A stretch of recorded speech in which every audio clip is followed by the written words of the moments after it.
Hi everybody, I wanted to give you a recap of last week and talk about what's coming up.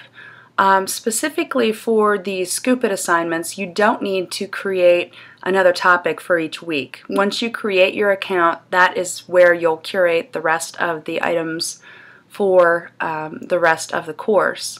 Additionally, there were a number of you that didn't post anything last week, and day 1 was Monday, and day 7 was yesterday. That would have been April 1st. So all of your work for week 1 was due by midnight of last night. So now we are into week 2, and this is day 1. So please pay attention to your due dates, and realize also that I have built and released all of the modules for the remainder of the course. So if you want to work ahead, you can. There are some items that you can't work ahead on, such as the group project information, but that will be released later on after your first exam.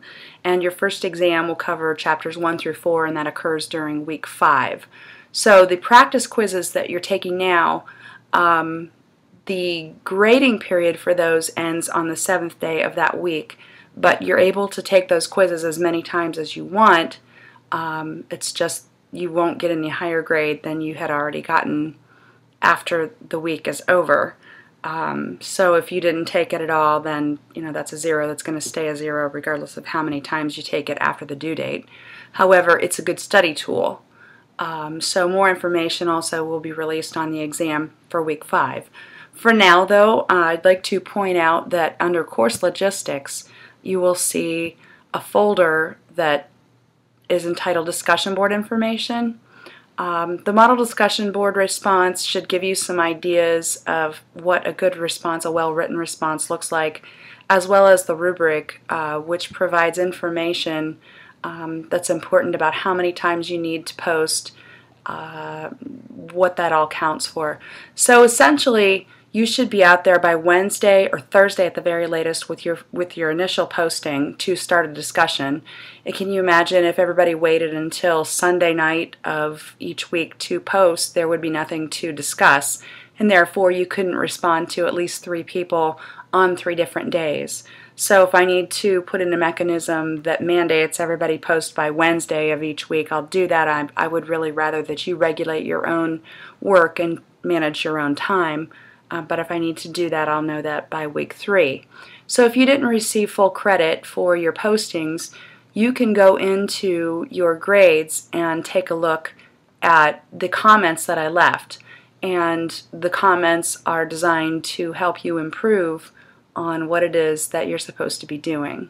So take a look at those, and if you have any questions, do let me know, and keep the lines of communication open.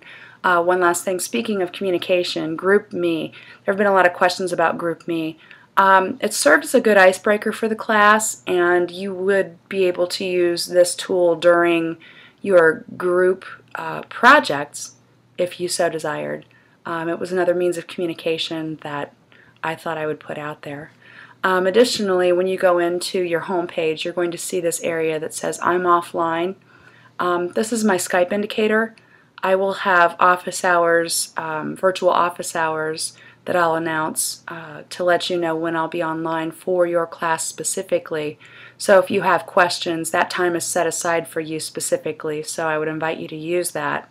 It will probably be a Sunday afternoon or evening. I still have to solidify all that information.